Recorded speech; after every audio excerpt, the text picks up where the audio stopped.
Le poème de Maïakovski que je vais vous interpréter a été écrit en 1920. Il a donc juste un siècle cette année. Maïakovski avait alors 27 ans et il ne lui restait que 10 ans à vivre. Mais c'était déjà l'aboutissement d'une vie bien remplie au service de la poésie et de la révolution russe.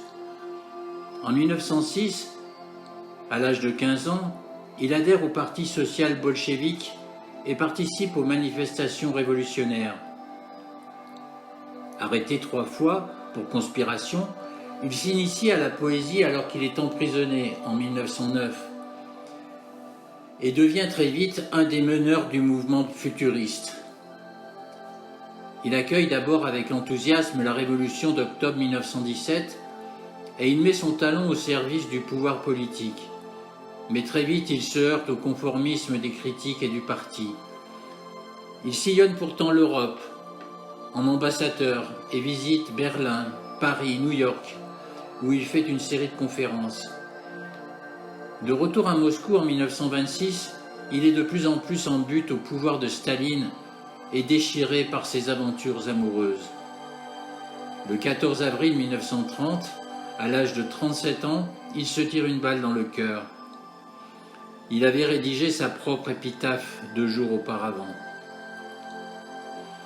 Le canot de l'amour s'est fracassé contre la vie courante. N'accusez personne de ma mort, le défunt a horreur des cancans. Au diable les douleurs, les angoisses et les torts réciproques. Soyez heureux.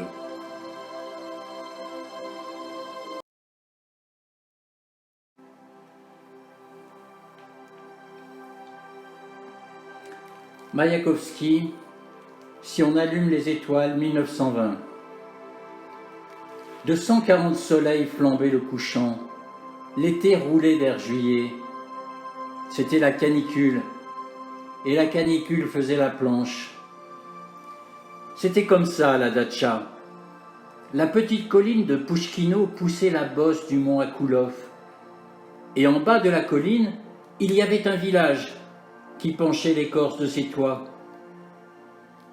Et derrière le village, il y avait un trou. Et dans le trou, parfaitement à chaque fois, lentement et sûrement, descendait le soleil. Pour le lendemain, à nouveau, inonder le monde de rouge. Et jour après jour, cela commençait sérieusement à m'énerver. Si bien qu'une fois, furieux, au point que tout autour a pâli, je me suis mis à crier à la cantonade vers le soleil. « Descends donc, j'en ai assez de traîner dans ta fournaise !» J'ai crié au soleil. « Parasite, tu te la coules douce dans tes nuages, pendant que moi, hiver comme été, je m'échine au travail. » J'ai crié au soleil. « Attends, écoute Frondor, si au lieu de traîner sans rien faire, tu venais prendre le thé chez moi. » Qu'est-ce que j'avais fait? J'étais perdu. Vers chez moi, de son plein gré et du large pas de ses rayons, le soleil approchait par la campagne. Je ne veux pas montrer ma peur, je bats en retraite. Déjà ses yeux sont dans le jardin, il le traverse. Par la fenêtre, par les portes, par toutes les fentes, s'infiltre la masse du soleil. Puis il reprend son souffle et me dit d'une voix de basse: « C'est la première fois depuis la création que je rétracte mes rayons. Tu m'as appelé? Apporte le thé, poète, apporte les confitures. » Il faisait si chaud, lui-même en avait la larme à l'œil. Mais me voilà avec le thé dans le samovar. « Eh bien, assieds-toi, l'astre. » Diable, quelles impertinences suis-je en train de lui sortir? Confus, je m'assieds au coin du banc, craignant le pire.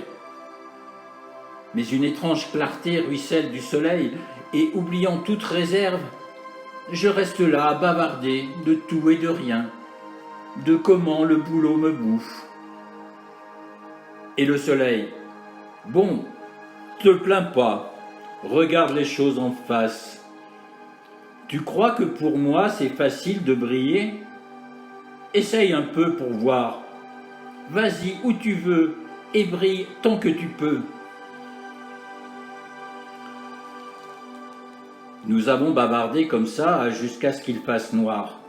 Enfin, jusqu'à ce qui, avant, était la nuit. Tout à fait décontracté, à nous tutoyer. Bientôt, amicalement, je lui tape sur l'épaule. Et le soleil de même. Toi et moi, camarades poètes, tous les deux éclairons et enchantons cette vieille guenille de monde. Moi, je déverse mon soleil, et toi le tien avec tes vers. Le mur des ombres, prison de la nuit, a sauté face au double tir solaire.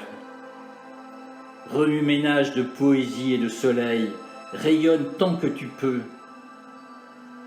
Si la nuit fatiguée, cette dormeuse stupide, veut se coucher, alors j'éclaire de toutes mes forces, et à nouveau le jour sonne à la porte. Brillez toujours, brillez partout jusqu'au tréfonds des jours, brillez, un point c'est tout. Voilà notre mot d'ordre, à moi et au soleil.